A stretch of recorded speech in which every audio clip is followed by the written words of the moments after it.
Hi hello नमस्ते, कशा आहेत मैत्रिणींनो? मस्तच राहा. तर माझ्या नवीन रेसिपी चॅनलवर तुमचं मनापासून स्वागत आहे. पाहू शकता इथे मी एक भोपळा घेतलेला आहे आणि छोटा भोपळा आहे हो. तर आपल्याला हे संपूर्ण भोपळा घ्यायचा नाही, अर्धाच भोपळ्याचा वापर इथे मी करणार आहे आणि खूप छान अशी मी तुम्हाला रेसिपी थोडीशी वेगळ्या पद्धतीने दाखवणार आहे. आता हे अर्धा भोपळा साईडला ठेवायचा आहे आपल्याला आणि ह्या भोपळ्याची मी स्वच्छ धुवून घेतलेली आहे हा भोपळा. त्यानंतर आपल्याला ही वरची सर्व साल आपल्याला काढून घ्यायची अशा पद्धतीने. तर मैत्रिणींनो, चॅनलला कोणी नवीन असेल तर लाईक सबस्क्राईब करायला विसरू नका. छान छान कमेंट करा. व्हिडिओ कुठून पाहताय कमेंट करून नक्कीच सांगा. व्हिडिओ आवडला तर मैत्रिणींना नातेवाईकांना शेअर करा आणि एकदा माझ्या अशा पद्धतीने साध्या सोपी रेसिपी ही करून पहा. डब्यासाठी बनवा किंवा घरी खायला बनवा, खूप टेस्टी होती. तर अशा पद्धतीने बघा मी सर्व ही साल काढून घेतलेली आहे. आणि भोपळा कसा मैत्रिणींनो, कवळा भोपळा आहे, निबार भोपळा नाही आहे बिलकुल पण. त्याच्यामुळे साल अशी लगेच निघल्या जाते. ही अशी निबार भोपळा असला की त्याची साल लवकर अशी निघत नाही. आता हे मागचं टोक काढून घ्यायचे आपल्याला, थोडंसं मधोमध असं कट मारून चिरून घ्यायचे. कवळा भोपळा आहे त्याच्यामध्ये मी ते आतला गाभा असतो तो मी काढला नाही. निबार जर असला तर थोडासा गाभा तुम्ही पण काढा. पाहू शकता अशा पद्धतीने मी हे चिरून घेणार आहे भोपळा. जास्त मोठे फोडी मी करणार नाही, एकदम लहान लहान फोडी करणार आहे, जेणेकरून आपल्या ह्या रेसिपीला बिलकुल पण टाइम लागत नाही शिजायला, झटपट होती शिजून. बघा अशा पद्धतीने मी ह्याचे काप करून घेते.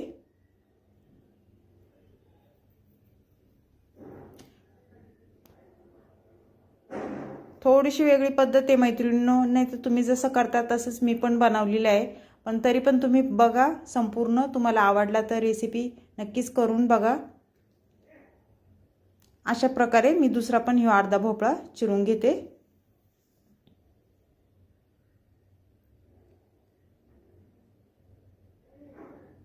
तर पाहू शकता सर्व भोपळा मी अर्धा हे चिरून घेतलेला आहे. तर मोठ्या बाउलमध्ये काढते, जरा हे छोटी वाटी आहे त्याच्यात बसत नाही. आता त्यानंतर काय करायचं, आता हे साईडला ठेवायचे आपल्याला. आता इथे मिक्सरचं एक भांडं घेते आणि त्याच्यामध्ये मी हिरव्या मिरच्या 5-6 मिरच्या घेतल्यात बघा. त्या मिरच्यांची आपल्याला देठ सर्व काढून घ्यायच्यात. तिखट तुम्ही तुमच्या अंदाजे कमी जास्त करू शकता मैत्रिणींनो. काहीकांना तिखट जास्त लागतं झणझणीत, काहीकांना तिखट कमी लागतं, त्याप्रमाणे तुम्ही मिरची इथे टाकू शकता. तर आपल्याला हे मिरच्या थोड्या अशा जरा कापून घ्यायच्यात, म्हणजे मिक्सरमध्ये छान बारीक वाटल्या जातात. अख्ख्या मिरच्या जर टाकल्या तर तुकडे मिरच्यांचे राहू शकतात, राहतातच. त्यानंतर काय करायचं, सुकं खोबरं बघा मी थोडं किसून घेतलेलं आहे, ते आपल्याला मिक्सरच्या भांड्यामध्ये टाकून द्यायचे. त्यानंतर इथे कोथिंबीर घेतली बघा मी. कोथिंबीरच्या काड्या आपल्याला त्या पण वाटण्यासाठीच आपल्याला चिरून घ्यायच्यात, कारण कोथिंबीरच्या काड्यांमध्ये कसं जीवनसत्व असतं, फेकून द्यायचं नाही बिलकुल पण, त्या वाटणामध्ये वापर करायचा ह्याचा. आणि पुढे ही थोडी कोथिंबीर मी ठेवलेली ती आपल्याला फोडणीसाठी ठेवायची, ती पण मी चिरून घेते. कोथिंबीर चिरायच्या आधी स्वच्छ धुवून घ्यायची. कसं माती वगैरे असते, आपण मार्केटमधून आणतो, धूळ असते, त्यामुळे स्वच्छ भाज्या सगळ्या धुवून घ्यायच्या, त्यानंतरच चिरायच्या.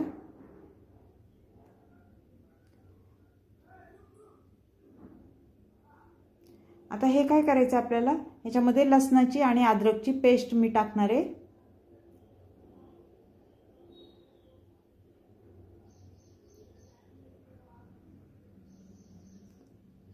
आणि हे आपल्याला छान बारीक वाटून घ्यायचे. पाणी मी बिलकुल पण टाकणार नाही, तसंच वाटून घेणार आहे, वाटल्या जातं. तर पाहू शकता छान असं मस्त वाटलं गेलेलं आहे. आता काय करायचं आहे आपल्याला मैत्रिणींनो, हे साईडला ठेवते मी इथे. त्यानंतर इथे मीडियम साईजचे बघा मी 2च कांदे घेतलेले आहेत, छोटे छोटे आहेत. तर आपल्याला हे कांदे असे बारीक जरा चिरून घ्यायचेत, फोडणीसाठी चिरायचेत. ह्याच्यामध्ये मी टमाटरचा वापर केला नाही, तुम्हाला जर वाटलं टमाटर टाकायचा तर तुम्ही टाकू शकता।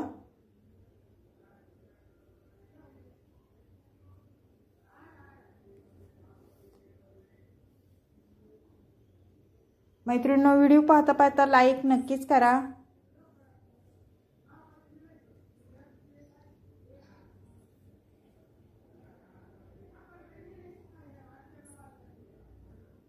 तर पाहू शकता कांदा आपला असा चिरून झालेला आहे।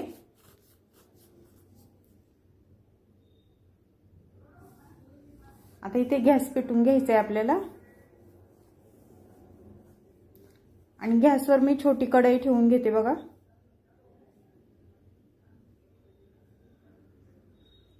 कारण भाजी आपल्याला थोडी करायची त्याच्यामुळे मी लहान कढई घेतली। तुम्हाला जर जास्त भाजी करायची असेल तर तुम्ही मोठी कढई पण घेऊ शकता।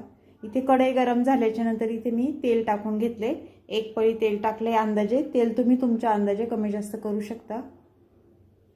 तेल तापल्याच्या नंतर आपल्याला एक अर्धा चमचा मोहरी टाकून घेतली बघा।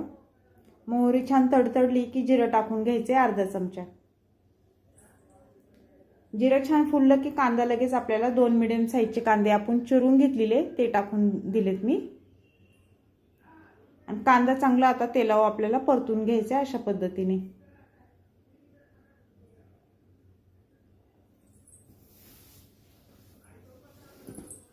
थोडी वरून कोथिंबीर टाकायची तेलावर।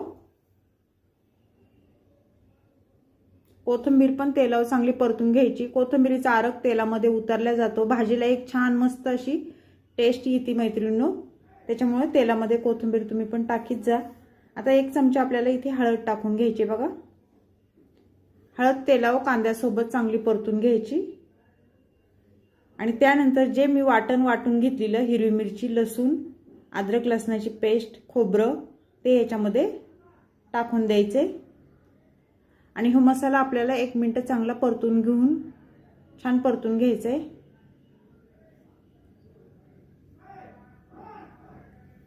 अशा पद्धतीने मैत्रिणींनो, एवढी ही भाजी खूप छान होती आणि हेल्दी रेसिपी आहे, शरीरासाठी उत्तम आहे। भोपळ्याची रेसिपी, दुधी भोपळ्याची।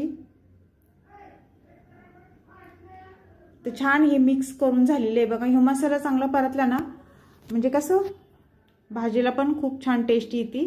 आता इथे बघा पावभाजी मसाला एकच चमचा मी म्हणजे छोटा चमचा इथे 1 चमचा पावभाजी मसाला घेतलेला आहे आणि दुसरे मसाले मी बिलकुल पण ह्याच्यामध्ये टाकले नाही, कारण हिरवी मिरची मी टाकलेली आहे त्यामुळे दुसरे मसाले मी बिलकुल पण नाही टाकले। फक्त पावभाजी 1 चमचा मी मसाला टाकलेला आहे।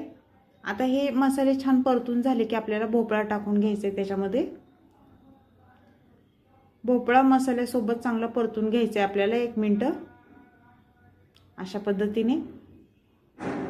मैत्रिणींनो, ह्याच्यामध्ये तुम्ही डाळी टाकू शकता। तुम्हाला जर मुगाची डाळ टाकायची असेल तर किंवा चण्याची डाळ टाकायची असेल तर तुम्ही टाकू शकता। इथे मी डाळीचा वापर बिलकुल पण केला नाही, कारण मी खोबरं टाकलेलं आहे। त्यानंतर मी दुसरा एक पदार्थ ह्याच्यामध्ये थोडासा टाकणार आहे, चवीनुसार मीठ टाकून घेतले बघा। परत एकदा भाजी वर खाली करून घ्यायची अशा पद्धतीने। मस्त होती ही भोपळ्याची, अगदी टेस्टी भाजी होती। तुम्ही भाकरी सोबत चपाती सोबत खाऊ शकता, एवढी छान होती। आता इथे बघा 1 ग्लासला पण कमी पाणी आहे, ते पाणी टाकून घेणार आहे मी। थोडीशी वलसर आपल्याला ही भाजी ग्रेव्ही टाईप अशी करून घ्यायची, जास्त एकदम सुकी पण नाही करायची आणि पातळ पण नाही करायची, ग्रेव्ही टाईपच करायची। आता ह्याच्यावर झाकण ठेवायचे आणि 5 मिनिटांनी भाजी चेक करायची। 5 मिनिटाच्या नंतर आपल्याला झाकण खोलून भाजी वर खाली करून घ्यायची बघा। मस्त भाजीचा रंग आलेला आहे आणि अशी चमचमीत मस्त भोपळ्याची भाजी आपली ही दिसती, पाहू शकता तुम्ही। ते परत एकदा 2 मिनिटं जरा होऊन द्यायची। 2 मिनिटाच्या नंतर भाजी परत चेक करायची आपल्याला। मैत्रिणींनो, भाजी मध्ये मध्ये वर खाली करीत जा, कारण खाली वगैरे लागू शकते। मस्त तरी सुटलेली आहे आपल्या भाजीला, ही खूप छान झाली, पाहू शकता। आता काय करायचे पुढे, इथे मी शेंगदाण्याचं कूट टाकून घेणार आहे। भाजी आपली झाल्याच्या नंतर आपल्याला इथे शेंगदाण्याचा कूट टाकून घ्यायचा आहे। साधारण इथे 1.5 पळी मी शेंगदाण्याचा कूट टाकून घेते, म्हणजे मोठा चमचा आहे हो, 1 चमचा टाकला तरी भरपूर होतं. आता हे सर्व छान मिक्स झाल्याच्या नंतर काय करायचं बघा, भोपळा मस्त शिजलेला आहे. 1 मिनिट फक्त, 1 अर्धा मिनिट झाकण ठेवून घ्यायचे, वाफ काढून घ्यायची फक्त. त्यानंतर तुम्ही पाहू शकता वरून छान अशी मी कोथिंबीर आता टाकून घेणार आहे भाजी हलून झाल्यावर.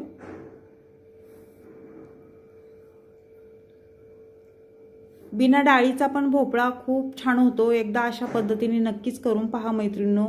टेस्टी टेस्टी रेसिपी आहे ही भोपळ्याची. मस्त अशी कोथिंबीर वरून छान टाकून घेऊया. तर ही दुधी भोपळ्याची ग्रेव्ही टाईप भाजी तुम्हाला कशी वाटली मला कमेंट करून नक्कीच सांगा. चॅनलला कोणी नवीन असेल तर लाईक सबस्क्राईब करायला विसरू नका. छान छान कमेंट करा. व्हिडिओ कुठून पाहताय कमेंट करून नक्कीच सांगा. व्हिडिओ आवडला तर मैत्रिणींना नातेवाईकांना शेअर करा. आणि एकदा अशा माझ्या पद्धतीने भोपळ्याची ही रेसिपी तुम्ही करून पहा. पुन्हा भेटू मैत्रिणींनो दुसऱ्या रेसिपी सोबत. बाय.